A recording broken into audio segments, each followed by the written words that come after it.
Assalamualaikum warahmatullahi wabarakatuh. Apa kabar nih teman-teman semuanya? Semoga sehat ya. Nah, kali ini kita akan membahas tentang model pembelajaran kooperatif. Nah, di dalamnya nanti kita juga akan membahas tentang tipe-tipe dari model pembelajaran kooperatif dan juga apa saja sintak-sintaknya. Model pembelajaran itu kan ada banyak ya. Nah, kemarin sudah kita membahas tentang model pembelajaran kontekstual. Kemudian ada lagi model pembelajaran yang lainnya. Sebelum kita membahas lebih dalam lagi tentang model pembelajaran kooperatif, baiknya kita mengetahui dulu nih pengertian dari model pembelajaran kooperatif itu apa.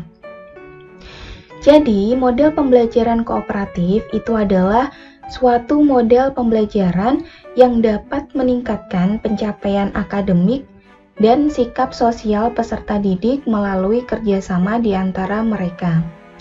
Nah, di sini untuk kerjasama ini saya beri warna merah karena ini adalah ciri khas dari model pembelajaran kooperatif ini.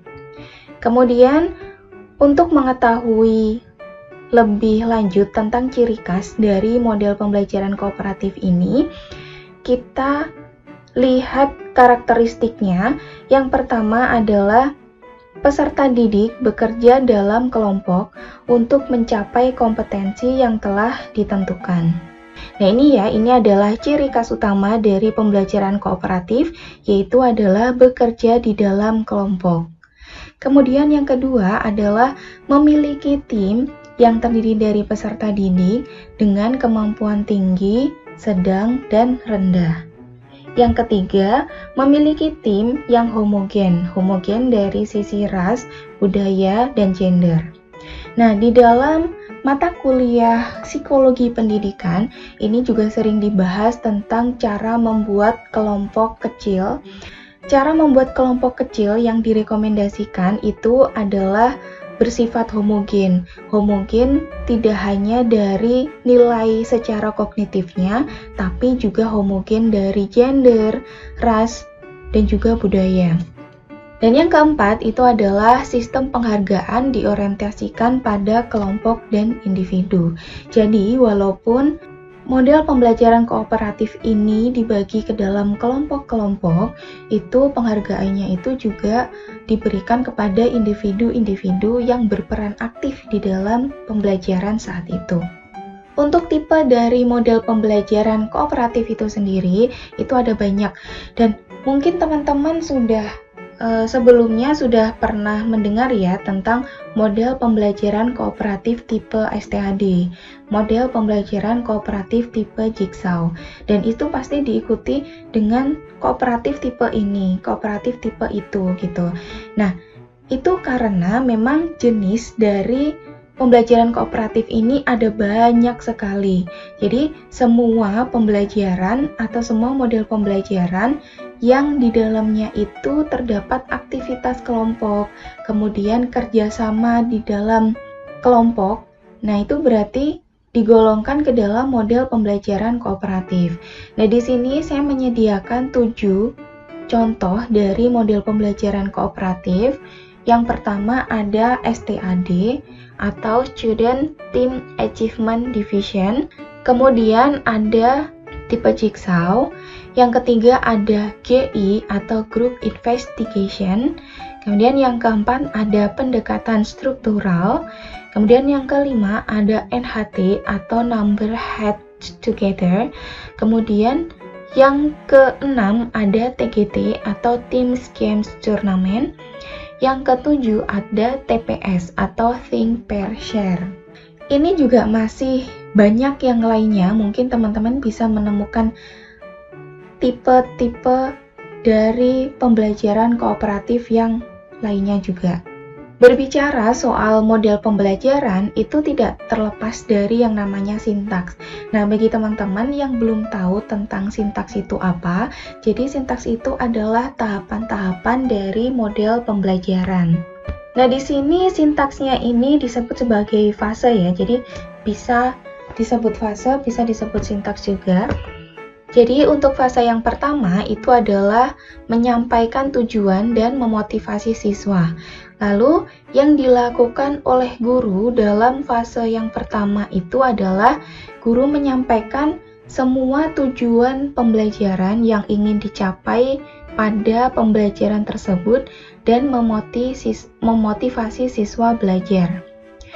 Jadi setiap materi yang disampaikan oleh guru setiap pertemuannya itu kan pasti ada tujuan pembelajarannya. Nah, tujuan pembelajaran itu disampaikan di awal. Dan untuk fase yang pertama ini menyampaikan tujuan dan memotivasi, saya rasa hampir semua model pembelajaran ini menerapkan cara ini, yaitu siswa itu harus mengetahui dulu tujuan pembelajaran dari materi yang akan dibahas pada saat itu. Nah, selain itu, guru juga memotivasi siswa. Memotivasi ini bisa dilakukan dengan cara memberikan apersepsi atau menanyakan lagi materi-materi yang sudah dibahas di pertemuan sebelumnya. Selanjutnya ada fase 2. Fase yang kedua ini adalah menyajikan informasi. Nah, di sini guru menyajikan informasi kepada siswa dengan cara demonstrasi atau lewat bahan bacaan. Di sini guru menyajikan sebuah materi. Jadi materi pada saat itu saja ya. Jadi biasanya materinya itu tidak terlalu banyak ya, tergantung dari tipe model pembelajarannya itu apa. Tapi biasanya itu tidak terlalu banyak karena kegiatan di model pembelajaran kooperatif itu sangat-sangat membutuhkan waktu yang lama. Jadi biasanya itu penyajian informasi oleh guru itu juga tidak terlalu banyak gitu. Jadi tidak sampai 30 menit gitu, tidak. Mungkin maksimal sekitar 20 menitan lah. Kemudian fase yang ketiga yaitu mengorganisasi siswa ke dalam kelompok-kelompok belajar. Jadi kegiatannya guru adalah guru menjelaskan kepada siswa bagaimana cara membentuk kelompok belajar dan membantu setiap siswa agar melakukan transisi secara efisien. Guru berperan sebagai koordinator. Jadi kan tipe dari model pembelajaran kooperatif ini kan tadi bermacam-macam dan di sini tuh transisinya itu berbeda-beda. Dan jadi guru itu berperan sebagai pengarah siswa. Jadi misalkan satu kelompok itu melakukan sebuah kegiatan, nah supaya waktunya itu tidak habis di kelompok satu saja, jadi guru itu mengarahkan kepada siswa bahwa waktunya itu kurang sedikit gitu, atau langsung memindahkan kegiatannya itu ke kelompok 2. Jadi kegiatan di model pembelajaran itu bisa dilakukan oleh semua kelompok. Fase yang keempat yaitu adalah membimbing kelompok belajar dan bekerja. Kegiatannya guru adalah membimbing kelompok-kelompok belajar pada saat mereka mengerjakan tugas. Setelah siswa melakukan kegiatan atau sebuah permainan di dalam fase 3 ini, guru itu memberikan sebuah evaluasi kecil-kecilan lah ibaratnya, evaluasi kecil-kecilan yang bisa dilakukan oleh siswa di dalam kelompok. Nah, kemudian dilanjutkan dengan fase 5. Fase 5 ini adalah evaluasi. Evaluasi ini berbeda dengan evaluasi pada fase 4. Kalau evaluasi di fase 5 ini, guru mengevaluasi hasil belajar tentang materi yang telah dipelajari, atau masing-masing kelompok itu mempresentasikan hasil kerjanya. Atau evaluasi juga bisa dilakukan secara individu dengan cara guru itu memberikan soal yang bisa dikerjakan oleh perorangan. Fase yang keenam adalah memberikan penghargaan. Nah, memberikan penghargaan ini bisa diberikan kepada individu atau kelompok. Misalkan yang diberikan kepada kelompok itu adalah kelompok yang paling aktif. Kemudian kalau untuk individu, misalkan individu yang paling banyak mengutarakan pertanyaan atau paling banyak menjawab pertanyaan dari temannya. Nah, penghargaan ini bisa bermacam-macam. Guru itu bisa memberikan penghargaan itu berupa nilai atau berupa tanda bintang. Nah, untuk model pembelajaran kooperatif, tadi kan ada beberapa tipe. Nah, yang membedakan dari tipe-tipe tadi itu ada pada fase 3 dan 4. Kebanyakan tuh di sini. Untuk kegiatan fase 3 dan 4 itu tergantung dari tipenya itu seperti apa. Selanjutnya, di sini saya akan membandingkan 4 tipe dari model pembelajaran kooperatif. Walaupun tadi di awal tadi yang saya sajikan itu ada 7, namun di sini untuk mengetahui perbedaannya, yang akan kita bahas hanya 4 saja. Yang pertama itu adalah model pembelajaran kooperatif tipe STAD, kemudian tipe Jigsaw, kemudian tipe Group Investigation, kemudian pendekatan struktural. Kita bahas dulu pada aspek tujuan kognitif. Nah, untuk tipe STAD, informasi akademiknya itu termasuk sederhana. Demikian pula untuk tipe Jigsaw dan pendekatan struktural. Sedangkan untuk Group Investigation, informasi akademiknya itu sudah tingkat tinggi, dan di dalamnya itu juga diajarkan keterampilan-keterampilan inquiry. Dan mengapa tipe STAD, Jigsaw, dan juga pendekatan struktural itu informasi akademiknya sederhana? Karena kegiatan yang ada di dalam pembelajaran STAD ini sangat padat dan juga tidak memungkinkan bagi siswa untuk melakukan pencarian informasi itu secara mendalam. Nah, ini tidak menutup kemungkinan guru itu memberikan informasi akademik yang tingkat tinggi. Nah, ini bisa dilakukan pada tahapan evaluasi, di mana guru itu memberikan penguatan-penguatan tentang materi yang dia pelajari pada saat itu. Kalau untuk Group Investigation, ini informasinya itu tinggi karena kita untuk arti dari investigasi itu aja kan penyelidikan ya. Nah, di dalam pembelajaran Group Investigation ini, siswa itu melakukan penyelidikan terhadap suatu gejala dan juga bisa mengorek-ngorek secara mendalam juga, dan yang mencari informasi itu juga siswa itu. Jadi siswa itu lebih tahu tentang lebih tahu seberapa dalam informasi yang ingin diketahui. Nah, oleh sebab itu di sini itu juga diajarkan tentang keterampilan inquiry atau keterampilan untuk mencari sesuatu atau meneliti sesuatu secara lebih mendalam. Selanjutnya ada tujuan sosial. Kalau untuk yang STAD, ini ada kerja kelompok dan juga kerja sama. Tipe Jigsaw juga kerja kelompok dan kerja sama.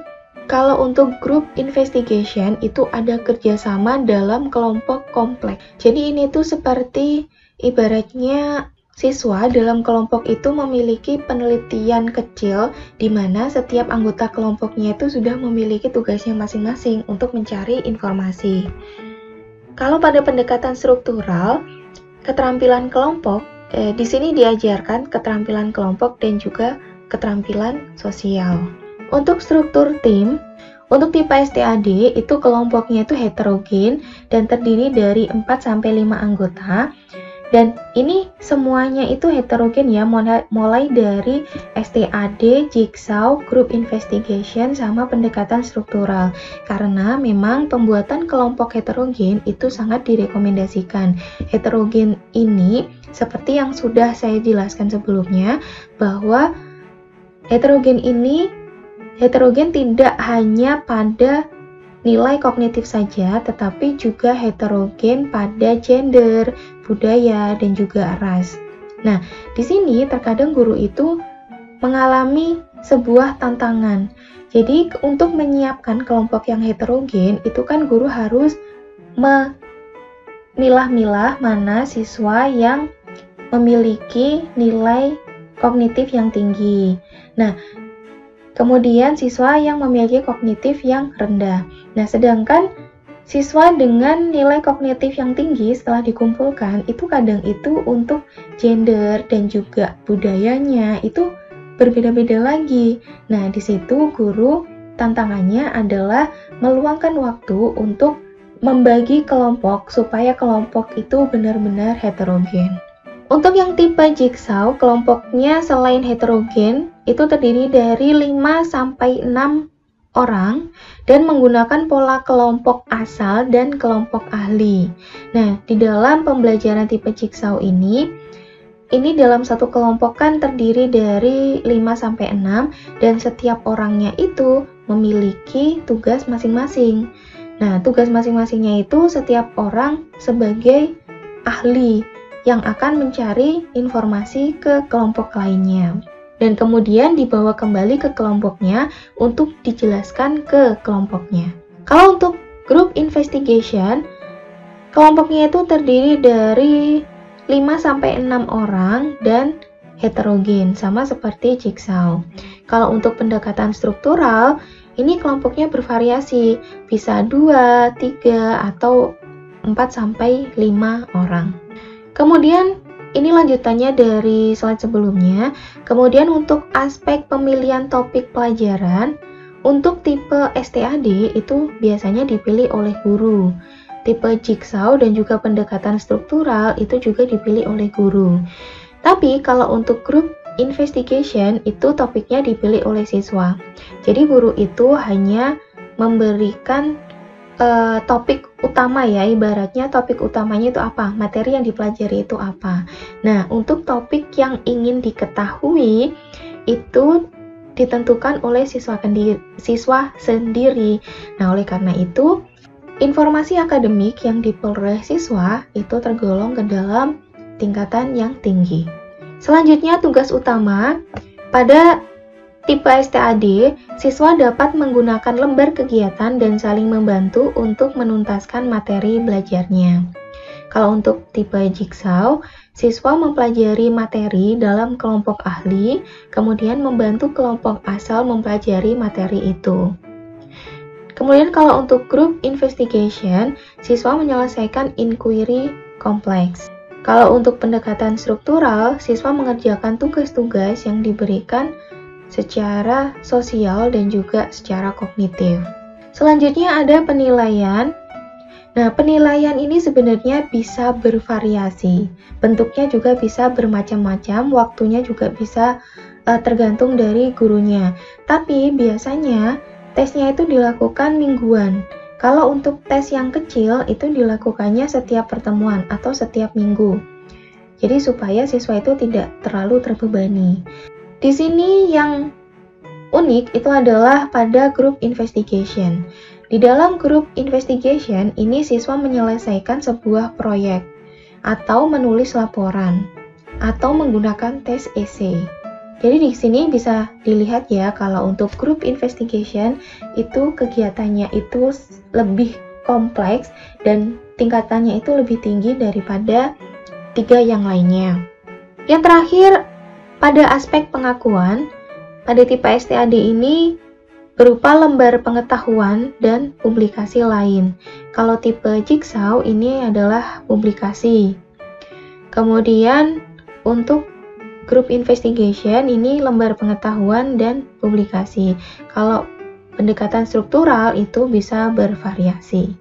Untuk pengakuan di sini itu adalah ibaratnya itu seperti output yang bisa dihasilkan oleh siswa.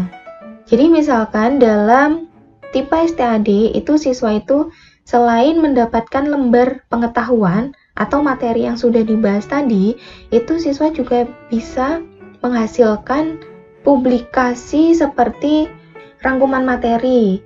Misalkan rangkuman materi itu bisa ditempel di mading atau bisa disimpan untuk belajar nanti ketika ulangan harian gitu. Nah, sama saja untuk tipe-tipe yang lain juga seperti itu. Nah, demikianlah penjelasan tentang model pembelajaran kooperatif, dan tadi sudah kita bahas tentang tipe-tipenya dan juga sintaksnya. Semoga penjelasan ini bermanfaat. Nah, untuk mengetahui lebih detail lagi tentang model pembelajaran kooperatif tipe STAD, Jigsaw, Group Investigation, dan juga yang lainnya, itu nanti teman-teman bisa melihatnya di sumber lain atau di video lain. Terima kasih atas perhatiannya dan mohon maaf atas kekurangannya. Wassalamualaikum warahmatullahi wabarakatuh.